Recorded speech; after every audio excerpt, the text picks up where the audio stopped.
viens à l'analyse. Il faut que tu décrives d'abord la chose, puis maintenant tu expliques la chose, puis maintenant tu analyses la chose. Donc, c'est les étapes. Il y a les 6 éléments de la taxonomie du Bloom. Nous allons faire ça un peu plus tard. Et vous venez maintenant aux éléments importants du contenu du mémoire. Donc, vous allez faire donc le plan. Quand vous finissez maintenant, vous faites le plan maintenant de votre mémoire. Maintenant, on vient à la méthode. Tout ça, on va étudier ça en détail. Tout ça, c'est une leçon à part. Je suis en train de faire seulement grosso modo d'abord, ça c'est pour vous mettre dans le bain avant qu'on ne commence. Parce qu'on va faire ça jusqu'en fin d'année. Vous imaginez, c'est beaucoup. Voilà. Donc, c'est pourquoi il ne faut pas chômer. Non, je vous dis qu'il ne faut pas chômer. Parce qu'il y a une certaine cohérence et une certaine continuité dans les cours. Quand tu chômes un cours seulement, le reste, tu as de la peine à comprendre. Parce que tout est lié, quoi. La vie de la vie, tout est lié. Et donc, tâchez de ne pas chômer. Et donc, le matin, il faut, même s'il faut manger une pâte de bœuf, n'est-ce pas, ou bien le foie d'un bœuf avant de venir, pour pouvoir être concentré comme du lait concentré sucré, il le faut. Voilà. Et donc, la méthode, ça c'est quelles sont les méthodes, les techniques, les outils de collecte et d'analyse des données que vous allez utiliser. C'est-à-dire que pour avoir ces informations-là, est-ce que la population de Yirimadio croit à la COVID-19? Comment toi tu peux répondre à cette question? Tu vas le faire quoi? Tu vas les interviewer? Tu vas faire adresser un guide d'entretien? Ou bien tu vas les regarder, les observer? Ou bien tu vas aller au greffe pour écouter les gens en train de travailler? Ou bien tu vas faire une expérience? Qu'est-ce que tu dois faire pour avoir la réponse à cette question? C'est ce qu'on appelle la méthode de collecte des données. Est-ce que tu vas t'asseoir pour essayer de discuter avec chacun? Ou bien tu vas faire des questionnaires, tu vas voir les gens ils vont écrire? Ou bien tu vas t'arrêter au niveau de la place des sous-traitants pour regarder comment est-ce que les gens observent les mesures barrières? Ou bien tu vas au marché, tu t'arrêtes, tu regardes pour voir si les gens observent. Ou bien tu vas à la mosquée, même si tu n'es pas musulman, si tu vas à la mosquée pour faire semblant de prier, pour voir maintenant si les gens observent les mesures barrières, n'est-ce pas? Tu vas observer les gens. Voilà. Ou bien tu vas dans les grès pour écouter les gens. Tu fais semblant de rentrer dans le grès et tu poses des questions. Qu'est-ce que faites-vous de COVID-19 là? Voilà. Et tu laisses les gens bombarder et tu recueilles les données. Donc, quelle est la méthode que tu vas utiliser pour avoir l'information? Et donc, dans ça, vous devez parler d'abord de la population, l'échantillonnage. Mes amis, la méthodologie est la partie la plus importante de l'étude. Quand la méthodologie est fausse, ce n'est pas la peine. Il faut fermer le mémoire et la thèse et vous jeter par la fenêtre. C'est que le résultat là est faux. Je prends l'exemple d'échantillonnage. Si toi tu vas interroger 5 personnes à Yirimadio, et ces 5 personnes disent qu'ils ne croient pas à la COVID-19, et toi tu viens à la conclusion que la population de Yirimadio ne croit pas à la COVID-19, ça c'est faux. C'est faux parce que l'échantillon n'est pas représentatif. 5 personnes, plus au hasard à Yirimadio, ne peuvent pas représenter la population de Yirimadio. Donc, quand tu fais ton mémoire sur ça, à la fin, là, moi je prends le mémoire, je jette par la fenêtre. Parce que c'est faux. C'est le mensonge qui est dedans. Je regarde seulement la partie échantillon, je prends, je jette. Parce que tu as dit c'est faux.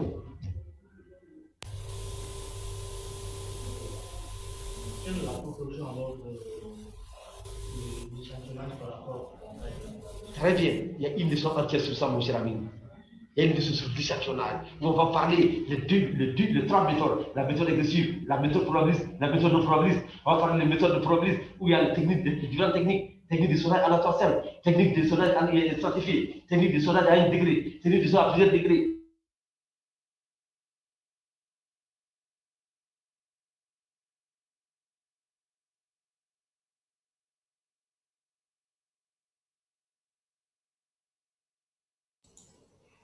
On n'attend plus. Hein.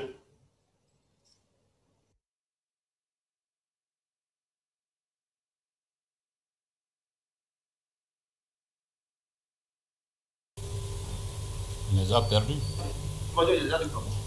Oui, il y a 3, il dit que les vieux on voit que le bluff qu'on fait à la télé au Mali là, avec Covid-19. On fait exprès, on interviewe d'une personne, mais les 3 personnes qui ont dit qu'ils portent le masque là, c'est eux qu'on montre à la télé. pour bouffer les gens croient et les gens se protègent. Mais quand tu sors de la rue, tu sais que c'est le mensonge. Quand tu as fait de la recherche, tu sais que ça c'est du bluff. Ça c'est du bluff. Parce que déjà, n'est pas du tout pratique.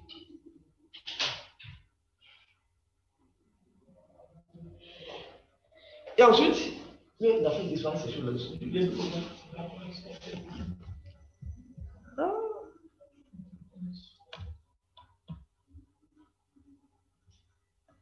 Ok. Ensuite, il y a la méthode de recueil des données. La méthode de recueil. C'est-à-dire que je dis que, en fonction des circonstances, on fait soit un entretien qui se subdivise en 3 groupes, l'entretien directif, semi-directif, non-directif. Tu donnes, il va remplir, oui, non, oui, non, oui, non. Soit tu mets un grain ensemble, n'est-ce pas, de 7 à 12 personnes, tu les interviews. Professeur, on a perdu l'écran. Tu regardes la personne. Il y a 2 manières aussi d'observer. Soit tu regardes en posant des questions, soit tu regardes, tu ne poses pas de questions. Alors, professeur? Oui. Déjà, personne ne peut dire qu'il est spécialiste en Covid-19. Parce que c'est une maladie nouvelle. Personne n'a étudié ça à l'école. Qui a étudié à l'école? On a étudié le coronavirus, le Covid-19, personne n'a étudié ça. Voilà. On a le même niveau que n'importe qui. On connaît les types de coronavirus, mais le Covid-19, personne ne connaît ça. Parce que ça a été commencé en décembre 2019, on a découvert la maladie en Chine. Donc, du coup, comme c'est quelque chose que les gens ne connaissent pas, au tout début, tu ne peux pas aller faire des questionnaires par rapport à ça. Pour connaître la manifestation sur les gens, les malades, les supposés malades, tu es obligé d'aller avec des guides d'entretien et les observations. Mais si tu vas faire des questionnaires fermés, là, ça ne te permet pas de connaître la chose. Donc, du coup, avec l'outil de collecte des données que tu as utilisé sur le monde, ta réponse est fausse. Oui, parce que c'est quelque chose qui n'est pas connu. Elle est nouvelle, le tout début. Tu es obligé d'aller faire des entretiens et des observations. Tu causes avec les gens pendant longtemps, chaque personne pendant 40 minutes pendant, et en même temps, tu essaies de voir les manifestations sur la personne, sur quelques personnes, et de là, dans ce que tu trouves là, tu écris ça. Donc, à ce moment, l'outil que tu as utilisé devient valable. Mais si c'est par exemple une maladie connue comme le palu, donc tu peux faire comment dire, en ce moment des questionnaires, parce qu'on connaît tout sur la maladie, et il n'y a pas de problème. Donc, vous voyez, en fonction déjà que la chose soit connue, non connue, l'outil de collecte des données maintenant, ça change. Mais nous allons voir ça un peu plus tard. Ensuite, la méthode d'analyse des données. Je sais que les agents de santé, comme on est avec les agents de santé, il y a un syndrome avec les agents de santé au Mali. Les agents de santé ont un syndrome, c'est qu'eux, ils pensent que pour la plupart, que toutes les recherches, c'est vraiment avec des recherches quantitatives, avec des tests statistiques, avec des flux info. Mais attention, il y a la méthode qualitative, la méthode quantitative, la méthode mixte. Lorsque tu veux comprendre de manière approfondie l'opinion de quelqu'un, ce n'est pas avec des flux info que tu vas avoir ça. Ce n'est pas les tableaux de fréquences là. Ce n'est pas les chiffres là, les tableaux avec des chiffres là. Non. Ça ne passe pas avec ça. Pour analyser, les gens ont parlé, tu es parti interviewer les gens pendant 40 minutes. Ils ont parlé. Pour analyser leur discours, il y a une technique d'analyse qu'on appelle l'analyse du contenu, que les médecins ignorent pour la plupart du temps. L'analyse des contenus, il y a l'analyse des contenus thématiques, l'analyse des contenus verticales, l'analyse des contenus horizontales, etc. Mais les médecins, généralement, ils ignorent ça, et tellement qu'ils sont omnibulés par les chiffres, par les fréquences, par les tests tideux, les tests de croisement, et ça. Donc pour eux, toutes les recherches, c'est les chiffres seulement. Tableau, chiffres, tests de croisement, et on est parti. Non. Avec ça, tu ne peux pas connaître l'opinion de quelqu'un. Pour maîtriser l'opinion de quelqu'un, tu es obligé d'aller avec des analyses des contenus. Et de quoi ça veut dire? Ça, c'est tous les chapitres qui vont développer un peu plus tard. Vous voyez, donc, avec la méthode de recueil, la méthode d'intervention, la méthode d'évaluation, on regarde seulement, on ne regarde plus tes résultats. Moi, je ne veux plus aux résultats. Avec la méthodologie seulement utilisée, je dis que je n'ai plus besoin de regarder le résultat parce que le résultat est faux. Ce que tu as mis comme objectif là, et la méthode là, pour pouvoir collecter les données, il y a une disparité, une incohérence. Donc, il va sans dire que le résultat est faux, donc il ne regarde plus le résultat. Parce que la méthode utilisée n'est pas juste. Bien. Donc, on a parlé des méthodes de demande, des méthodes d'évaluation. On va parler des évaluations. Quand on parle des évaluations, évaluer, ça comporte 3 dimensions. Il y a une dimension cognitive, il y a une dimension normative, et la troisième dimension, c'est la dimension instrumentale. La dimension cognitive, ça veut dire quoi? C'est aller collecter les informations. Ensuite, la dimension normative, c'est comparer tes données à une norme. Comparer tes données à une norme. Et la troisième dimension, la dimension instrumentale, c'est le faire de promotion des solutions. Je vais vous dire en français facile. Exemple dans votre domaine, domaine des sages-femmes. Je veux savoir si dans cette maternité, toutes les indications de la césarienne, toutes les femmes qui avaient une indication de la césarienne ont suivi la césarienne. Les indications de la césarienne sont connues, ça c'est la norme. Vécu, non vécu. Je prends le fatwa. Et j'analyse maintenant pour voir au niveau du fatwa, toutes celles qui avaient eu vraiment l'indication de la césarienne à partir du fatwa. Je vais aller voir est-ce que celles-ci ont été opérées. Est-ce que celles-ci ont été césariennes? Donc, les 3 dimensions, c'est comment? La dimension cognitive, je vais aller collecter les données. La dimension normative, je vais comparer est-ce que celles qui devaient être opérées ont été opérées, oui ou non. Et la dimension instrumentale, je vais conclure pour dire que dans cette maternité, il y a 20% par exemple des femmes qui avaient une indication de césarienne qui n'ont pas été césariennes. Et ce qui explique les cas de mort-née et les cas de rupture utérine, ou bien encore les cas de rupture de la vierge ou autre, les cas de déchirure du périnée, ou les cas de complications de la troisième période de la grossesse, de maternalisation placentaire, le placenta artificiel, la rupture utérine. Ok, on continue. Maintenant, les résultats. Lorsque la méthodologie est bonne, bien dire les résultats. Mais quand la limite de s'abonnement, je ne le lis plus. Je ne le lis plus. Je prends une mémoire sur moi, je vois les questions, des objectifs et la méthodologie. Professeur, s'il vous plaît, l'écran. Oui? L'écran. Ah. Nous n'avons pas le partage de l'écran. Est-ce que vous ne pouvez pas dire à ces messieurs de s'asseoir ici pour s'occuper de cet écran? Voilà. Il n'a rien à faire au lieu de s'asseoir ici. Hein? Tu dis que tu restes là, il faut qu'il s'assied ici et qu'il mette des gants. Donc, en ce moment, je passe aux résultats. Dans ces résultats, je commence par les résultats bruts. Je commence par les résultats bruts.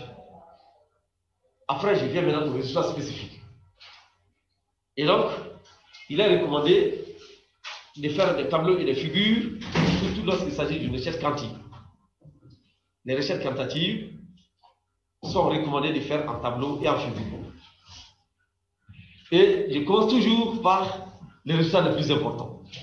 Et nous allons voir un peu plus tard tout à l'heure que lorsque je commence une phrase, le mot le plus important est au début de la phrase. Lorsque je commence un paragraphe, la phrase la plus importante est au début et la deuxième phrase la plus importante est à la fin. Nous allons voir ça un peu plus tard. Et donc, dans le tableau et figure, on ne fait pas de commentaires. On fait une seule phrase et c'est fini. Donc, les chercheurs le savent très bien, mais pour nos amis qui n'ont pas eu la chance de faire beaucoup de recherches, donc il n'y a pas de commentaires ici. La discussion. La discussion, c'est la partie savante de la recherche. Quand il n'y a pas ça dans la recherche, c'est pas ça. C'est la partie savante de la recherche. Parce que c'est la partie où tu dis, voilà, les savants qui ont travaillé là-dessus, voilà ce qu'ils ont trouvé, et voilà ce que j'ai apporté comme plus-value. Et que personne n'a trouvé, c'est ce que moi j'ai apporté, voilà ma pierre. Quand on dit aujourd'hui, par exemple, et quand on dit en mathématiques, un vieux africain qui meurt est une université qui brûle, c'est dans la discussion de sa thèse. Il a dit ça. C'est la partie où toi tu inventes, tu deviens un savant, tu inventes. Et on dira que selon Kanté, en telle année, en 2021, voilà, Kanté a dit ça. Hein? Selon Maïga, elle a dit ça en 2021. Hein? Selon Djelik, en 2021, il a dit ça. Et ainsi de suite. Et docteur, comment vous appelez là, s'il vous plaît? Diarra. Quoi, Diarra? Aboubacar. Voilà, ça c'est Omo, Aboubacar. Et vous, c'est quoi, Diallo? Ah, moi, voilà, ok, d'accord. Ça, c'est le prophète. Bien. Donc, maintenant, on va dire que c'est le docteur Aboubacar Diarra, il avait dit ça en telle année, lors d'une étude. Donc, les autres, tous ceux qui vont venir après toi, ils vont se servir de ta réponse. Toi, tu as fait ça. C'est-à-dire que tu as apporté quelque chose. C'est là où tu apportes quelque chose à la science. Et tu démontres que tous les autres savants ont travaillé, mais en fait, eux, ils ne sont pas arrivés à ça. C'est moi qui ai amené ça de nouveau. Pour ce faire, il faut que ça soit sérieux. Alors, c'est moi qui ai apporté ça. Donc, chaque fois que tu fais, dans certains pays, quand tu dis que tu as fait un mémoire, on dit, d'accord, qu'est-ce que tu as apporté? Ah, tu dis, oui, quand on a fait l'étude, moi, j'ai pu faire ça, personne n'avait trouvé ça, c'est moi qui ai fait ça. Alors, ça, c'est ça. Donc, chacun doit apporter quelque chose à la science. Et donc, on a les résultats.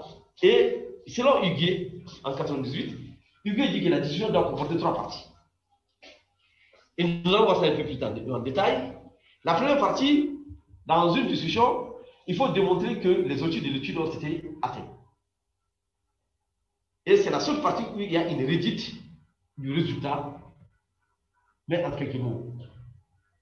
La deuxième partie de la discussion, selon Huguet, en 1998, il dit qu'il faut comparer tes résultats avec ceux des auteurs ayant travaillé sur le même thème ou sur le thème similaire.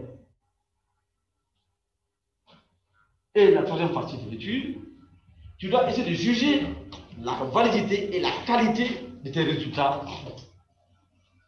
La validité et la qualité de tes résultats en faisant ressortir les limites de tes études ou de ta recherche. Voilà les 3 grandes parties, selon Huguet, de la discussion, que nous allons voir aussi en détail.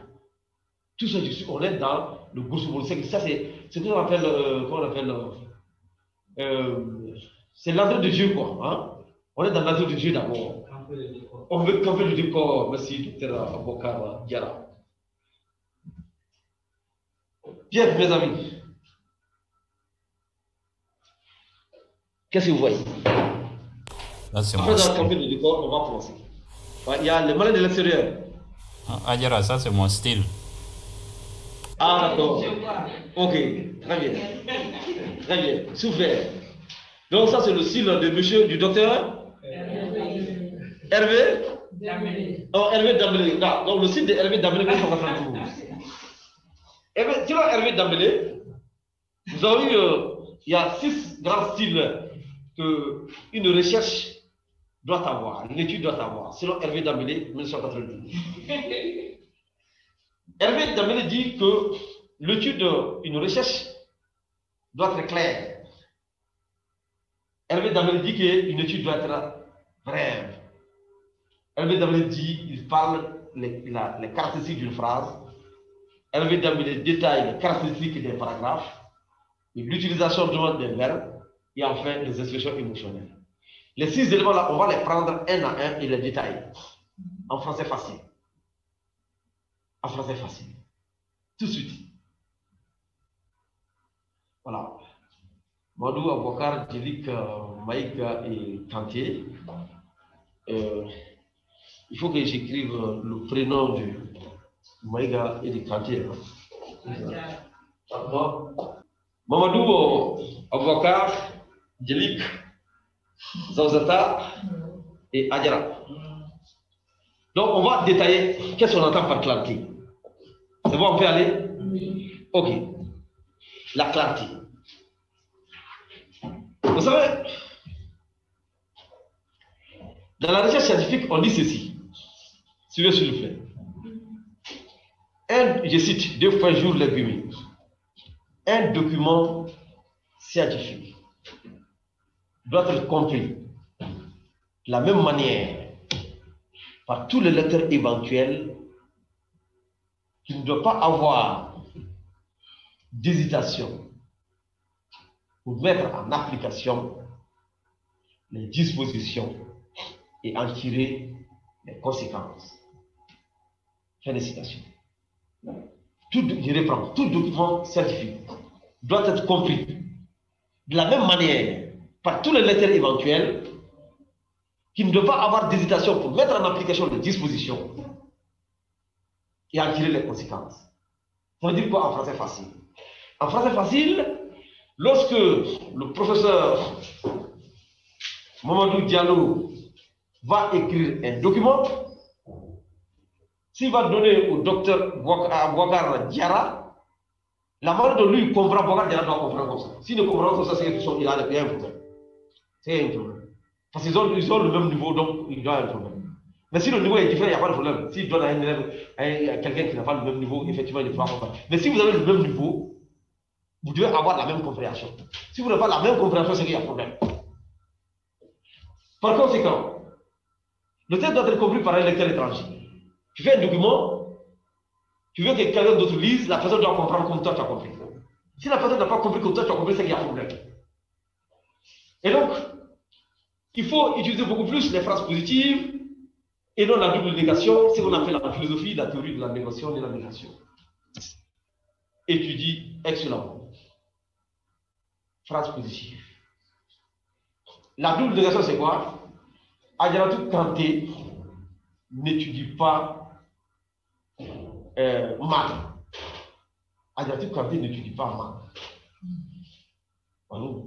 Ça, il faut éviter ça.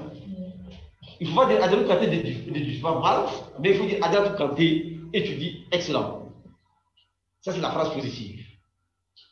Et donc, l'idée principale d'une phrase, les mots les plus importants doivent être doublés. Les mots les plus importants. L'idée principale de la phrase doit être exprimée dès les premiers mots.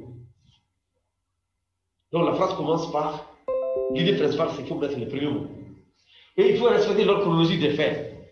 Lorsque tu fais le rapport de mémoire ou de thèse, donc ce qui a été fait d'abord, tu expliques ça. Ce qui a fait le 1er janvier, ensuite le 2 janvier, ensuite le 3 janvier, le 4 janvier, ainsi de suite.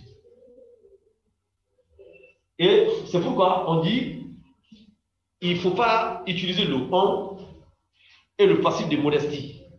Le on et le passif de modestie, parce que le on, c'est un pronom indéfini qui ne désigne personne. Et le passif de modestie, c'est lorsque on va construire une phrase avec un passé composé sans dire qui a fait la chose. Nous allons voir tout de suite un exemple.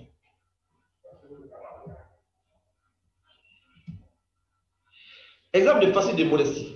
10 malades, lui ces gens-là viennent barrer la boucle là. Voilà. 10 malades ont été examinés par échographie. Ça c'est le passé de modestie. On ne sait pas qui a examiné. Comment ça s'est fait? On ne sait pas. On dit souvent 10 malades ont été examinés par échographie. On dit plutôt, j'ai examiné 10 malades par échographie. Ou bien, le professeur Mamadou Diallo a examiné 10 malades par échographie. Ou bien, la sage-femme, Zauzata, la sage-femme Zauzata Maïga, la sage-femme Zauzata Maïga a examiné 10 malades par échographie. Hein? Ou bien le docteur Aboubacar Diarra a examiné 10 malades par échographie. Ou bien la sage-femme Djelika Diallo a examiné 10 malades par échographie. Ou bien la sage-femme Adjara Kanté a examiné 10 malades par échographie. Voilà ce qu'il faut dire. Parce qu'on sait déjà le sujet qui a fait. Donc évitez le passé de modestie lorsque vous allez faire vos phrases. Ok. Maintenant la brièveté. La brièveté. Vous savez que tout ce qui est bref est mieux. C'est que la science est différente des romans. Les romans là, on peut faire des phrases, des tournures grammaticalement douteuses. Après maintenant, on fait des phrases qui sont belles à entendre, tout ça. Dans le langage journalistique aussi, on peut faire ça. Mais dans la science là, cela n'est pas permis. Dans la science, c'est que tu veux dire sujet, verbe, complément. Voilà, tu dis ça simplement ça, sans superflu. Sans superflu. Donc, une phrase ne doit pas dépasser 15 mots. comme un titre de mémoire et de thèse de ne pas dépasser 15 mots. 15 mots, c'est fétiche. Quand tu fais une phrase, s'il n'y a plus de 15 mots, c'est pas bon. Tu fais le titre de ton mémoire, il n'y a plus de 15 mots, c'est pas bon. Le titre de ta thèse, il n'y a plus de 15 mots, c'est pas bon. Ça, c'est fétiche. 15 mots, c'est le maximum. Voilà. Quand vous faites des questions aussi, les questions ne doivent pas dépasser 30 dans un questionnaire. Si ça dépasse 30 seulement, c'est pas bon. Nous allons voir ça aussi un peu plus tard. Et aussi, certains auteurs commencent toutes les phrases par des expressions, par exemple, les locutions de transition. Une locution de transition comme en outre, par conséquent, par contre, en effet, ainsi, en revanche, à propos d'eux. On les appelle des locutions de transition.